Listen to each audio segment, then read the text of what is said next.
So I'm dreaming of this place. It's Leopold's Book Bar Cafe. It's the dreamiest bookstore, cafe, and cocktail bar combo you'll ever find. And it's right here at 1301 Regent Street. They've got the latest books from around the world, wines to sip or take home, and live jazz, plus open hours until midnight most nights of the week. You can grab a drink or dessert and just kick back at Leopold's.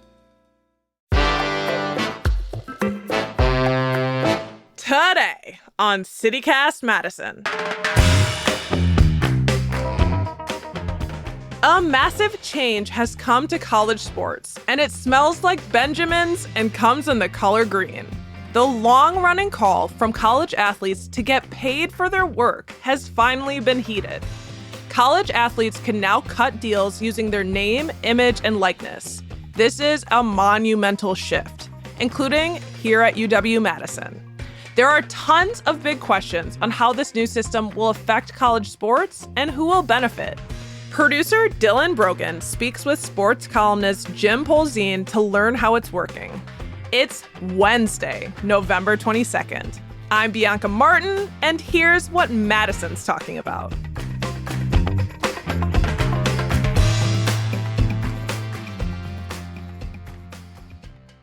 So Jim, thank you for joining me today. Happy to be here. Thanks for inviting me. So we're witnessing one of the biggest changes in the history of college sports. College athletes can now get paid. What has that meant for student athletes? Yeah, I think it's been a long time coming. I mean, this is something that kind of got on my radar probably almost a decade ago. And so it's taken a long time to get to where we are. But essentially, like, it comes down to players can get rewarded for their name, image, and likeness, where in the past they couldn't. The example I always use is back in 2015, Frank Kaminsky would look up in the Kohl Center crowd and see 50 number 44 jerseys. And those people were clearly buying it because he wore number 44, and yet he wasn't seeing a dime from that. And now players can do that and get some money off that. And they can make money in a variety of different ways just based off their name, image, and likeness.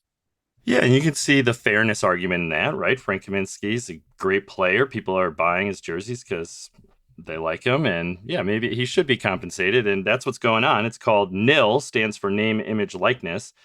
But it's worth millions. And student athletes can make money off personal brands. Like, how exactly does this work for a school like UW-Madison? So what's happened is schools, including Wisconsin, have this third party called collectives. And for Wisconsin, it's called the Varsity Collective. And that's just a group of people who have formed a nonprofit and essentially act as a go-between. Because the NCAA rules state that universities cannot do this all themselves. They can't recruit players and offer them money from some sort of fund themselves. That would be recruiting violation. But they work with Wisconsin to educate, to make sure the collective's following the right rules, to make sure everybody's on the same page. And so what you'll see is the collectives joining forces with the student athletes to kind of set up these various ways of making money off their name, image, and likeness. There's charity, there's appearances, autograph sessions. There's no limit on what ways these players can make money.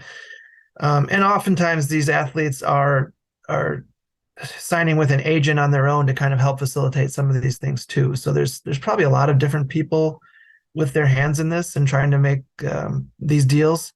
And again, the collective, I will point out, I think that's very important to point out that they're very big into education and teaching the athletes about how to represent yourself on social media, how to sign contracts, what to look for in offers that might come your way.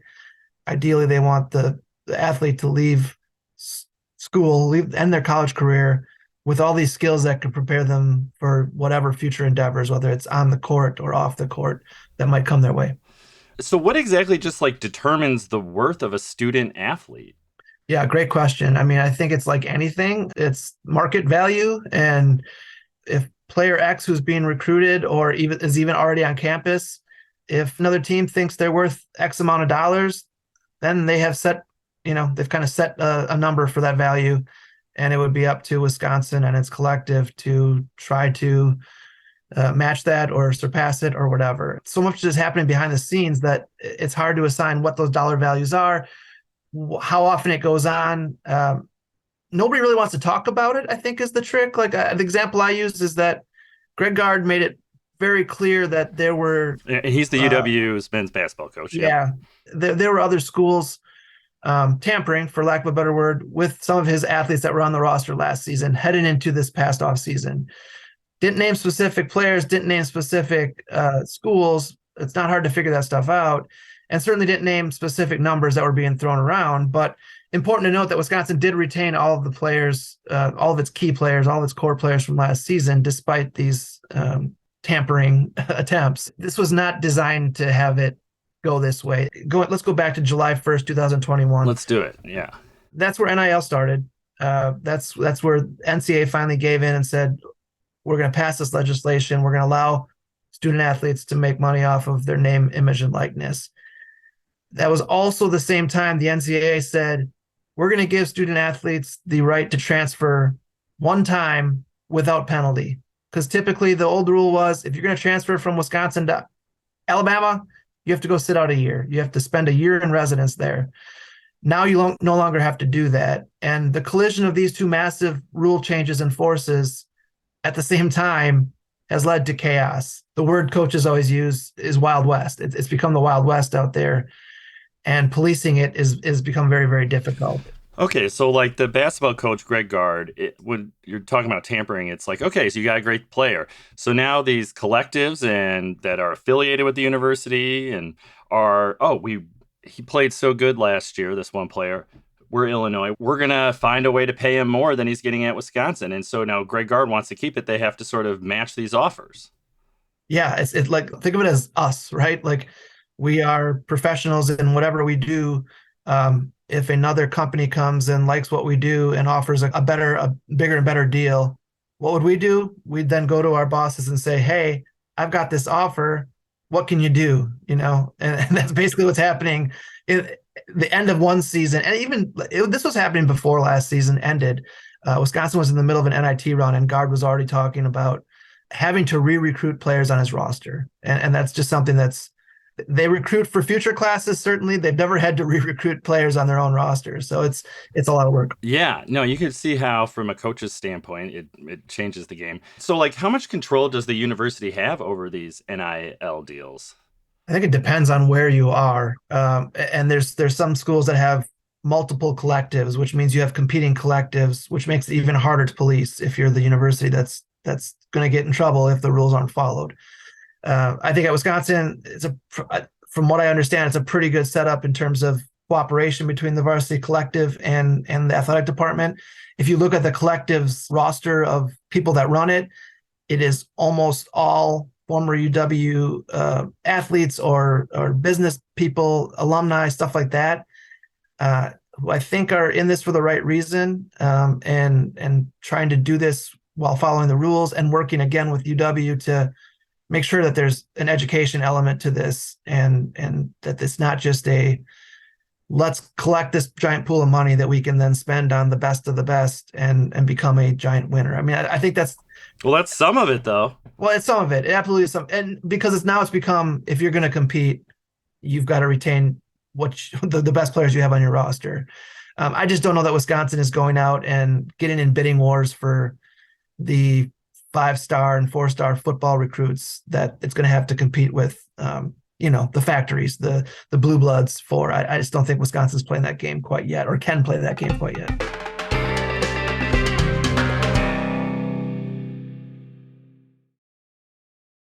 This episode is brought to you by Seed's DSO1 Daily Symbiotic, a 2-in-1 probiotic and prebiotic formulated with 24 clinically and scientifically studied strains to support healthy regularity and your gut, immune, and skin health. Optimize your gut health. Visit seed.com/Spotify with code Spotify for 30% off your first month of Seed's DSO1 Daily Symbiotic. These statements have not been evaluated by the Food and Drug Administration. This product is not intended to diagnose, treat, cure, or prevent any disease.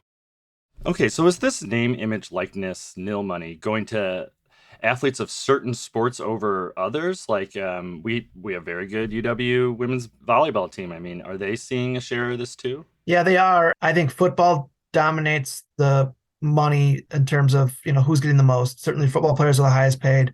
I think basketball, men's basketball would certainly be next. I would put volleyball in that next category. Again, probably men's hockey to some degree. And again, here's how things can change, Dylan, is that the men's hockey team was bad last year. Yeah. Now all of a sudden it's a top 3 team. As potential stars rise from that team, then all of a sudden those players become more marketable to businesses around the community and the state looking to, get faces and names on their brands. And that's why volleyball is in that conversation, even because they've been a blue blood now for a couple of years since winning the national championship. Very likable personalities all over that roster. And I can understand why a business would want to associate with any number of players on that team. So I think volleyball here at Wisconsin is probably in that second or third tier, but that's not the way it is all places. And I would say from my understanding, male athletes are getting far higher the percentage of this income than female athletes at this point. Yeah, and that just brings up this interesting question about, these are public universities. The NCAA has to abide by rules. So, like, how does Title IX, the federal law prohibiting sex discrimination in education, is that factoring into how this money is being distributed to all student athletes? My feeling is that the defense for the universities is that they're not the ones distributing this money, and therefore they're not having to follow Title IX guidelines. This is a separate entity, the collective, in a lot of ways, that runs this.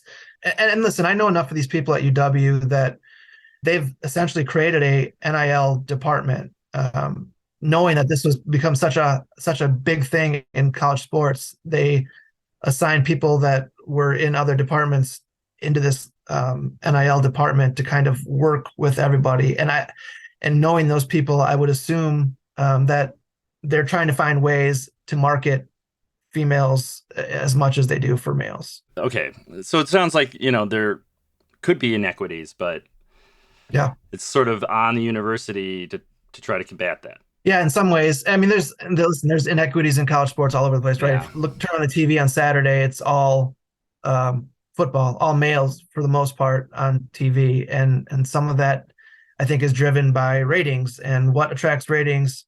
Well, football and men's basketball. But we're seeing, like, volleyball numbers are going up. So you're going to see more volleyball on TV. Female athletics are just playing catch up from essentially 50 years ago not being allowed to compete in athletics. It's a catch up. I think it's getting closer, but maybe not to where we all want it to be. And I think that is somewhat playing into the NIL too, is that there's a little bit of catch up being played, and it's going to take a lot of work to make sure that there's equality. So in the past, college athletes received scholarships to attend UW, also to play sports with UW. And hey, it's not a free ticket most of the time with tuition. It costs tens of thousands of dollars per year. So, an athletic scholarship, that's worth a lot of money, just that. So now that student athletes can get paid through other means, including this collective, are those athletic scholarships still happening? And is this kind of a new scholarship program in a way? Yeah, it's almost separate. The scholarships are still there. I mean, each team is allotted a certain number. I think football is 85, and men's basketball is 13. So those numbers haven't changed. This is really just an add-on. I do think what we've seen is the walk-on program here at Wisconsin has been so important for a long time, dating back to when Barry Alvarez was the football coach. And a lot of that is in-state athletes just wanting to play for Wisconsin their whole life, and then saying, hey, I'm going to go take a chance. I'll pay for my first year or two on campus, hoping that I'll get a scholarship for my last 2 or 3 years. Now, what NIL has done is allowed the school to maybe give them an NIL deal that is equivalent to what they're going to be paying in tuition and room and board. So you're taking away that payment and rewarding them up front. So it's essentially a scholarship in a lot of ways. If they're getting an NIL deal, again, very careful, I think, to make it a third-party move and transaction. But I think it's allowing Wisconsin and football and men's basketball, I think, is where it's happening the most, to maybe get players here that maybe they wouldn't have always in the past because, hey, we can offer you an NIL deal that's going to be the equivalent to what you're going to pay in tuition and reward. So this may just get back to the transparency issue, but do we just know how much like the average student athlete is getting from NIL money? I don't. I mean, I see numbers thrown around all the time, here and elsewhere, and I don't know what's real. I really don't. It seems like that's a problem. Do you think that's what might need to happen with this NIL era, is that we need more transparency? Yeah, I would love it for a lot of reasons. And part of me thinks the coaches would love it too. Like, let's use Greg Gard. Sorry to go back to Greg Gard, but when a star player walks into his office after a season's over and says, Team X is offering me $500,000, that's tough to pass up. What can you do to give me a little something here? How does Greg Gard know that deal is real, right? Because what's not happening, Dylan, is that the coach from rival X is not sending an email or text message to star players saying, I want you and here's what I'll give you. This is all done behind the scenes, and it's a little bit shady in a lot of ways. You're talking fourth or fifth parties so coaches can separate themselves and not get in trouble with the NCAA. So what I would be worried about if I was a coach is this just a guy that's making a play here and trying to get a better deal from me and from an NIL standpoint? So yes, transparency would be for the best. You're also dealing with public universities, and there's a lot of private universities. Northwestern doesn't have to follow the same rules from open records requests and stuff like that as a Wisconsin does, right? Because they're private, Wisconsin's public. You would hope the NCAA can kind of come together with some sort of legislation. However, that's been, we're 2.5 years into this, and that's not happened. And we're to the point now where the NCAA is going to Congress basically and saying, help us, please help us. This is very complicated. We need federal regulation to make this all work. Oh man, relying on Congress to solve a problem. Which like Congress doesn't have enough other more important issues to worry about, right? All right. Well, let's circle back to what's so amazing about this to me, I guess, is that we're talking 18-year-olds, 19-year-olds, 20-year-olds. These are young people making potentially hundreds of thousands of dollars. In some cases, like with, I know there's one quarterback at USC or whatever making millions. Is the collective putting effort into preparing students for post-college life? Because most of them are not going to become professional athletes. Yeah, they say they are. I mean, that's when I've talked to the Varsity Collective folks, a guy named Rob Master. I mean, he was a professor, journalism professor here, a marketing guy out in New York, very smart guy. He did make that case over and over that, hey, yes, look at the money. I mean, the money is important. We're not going to tell you how much money we've got in our pool. We're certainly not going to tell you how much money we're paying to individual athletes. And that's part of this. It doesn't deny that. But also, we're trying to make this so we're educating athletes. And part of that, too, is like I said before, they have lined up their board of directors with former athletes, and not just in the big sports. I mean, I believe there's former soccer athletes and other sports, to kind of round it out to where the non-revenue, quote unquote, non-revenue sports, those athletes are represented somehow and their voices are heard. And I think that's where the education component comes in. They don't want to just essentially use them for 4 years and then throw them out to the world. They want to educate them on, here's what to know about marketing. Here's what to know about how to handle yourself on social media. Here's how to know about a job interview. Here's how to brand yourself. It's all about branding these days. And I think that's the big thing is, let's teach you how to brand yourself, not just for life as an athlete, but for the professional world, the outside world. Yeah. Okay. Well, thank you, Jim. Just thank you so much for your insight. It's really interesting to just see how college sports as a business is colliding with college university system in general, which is supposed to be about education. So it's an interesting, wild world you're covering. Yeah, there's so much money, Dylan. That's the thing. There's so much money. And then finally, at some point, the players said, why can't we get a bigger share of this? That's ultimately what this comes down to. Yes. Jim, thank you for your time. Really appreciate it. My pleasure. Thanks for having me.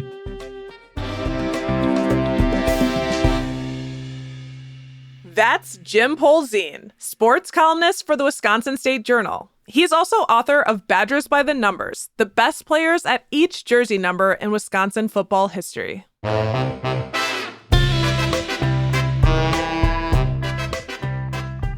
And here's what else Madison's talking about. More flight options. The Dane County Regional Airport is adding more flight options for the holidays to some warm weather locations. Beginning in December, you can catch a nonstop flight to Phoenix now, twice per week. This is on top of new flights to Fort Myers and Miami. Go get your warm on. And to leave you off on a positive note before the holiday, Free Bikes for Kids Madison gave away its 10,000th bike. Congratulations! The lucky winner is a West High School wrestler whose bike was stolen. 3 cheers to giving and sharing what we can and leaving people thankful for our Madison community. Go on, y'all. That's all for today here on CityCast Madison. I'm Bianca Martin, your host. We're produced by Exandra McMahon, A.K. Elmoman, Dylan Brogan, Elizabeth Kama, and Molly Stentz. Our theme music is by Carl Christensen. You can also get more news delivered right to your inbox by subscribing to our newsletter, Madison Minutes. That's written by newsletter editor Haley Sperling. If you enjoyed today's show, why not share this episode with your favorite Badger? We'll be back Monday morning after the holiday with more stories from around the city. Until then, have yourself a happy Thanksgiving, love to you and yours, and love to our whole community. Ciao.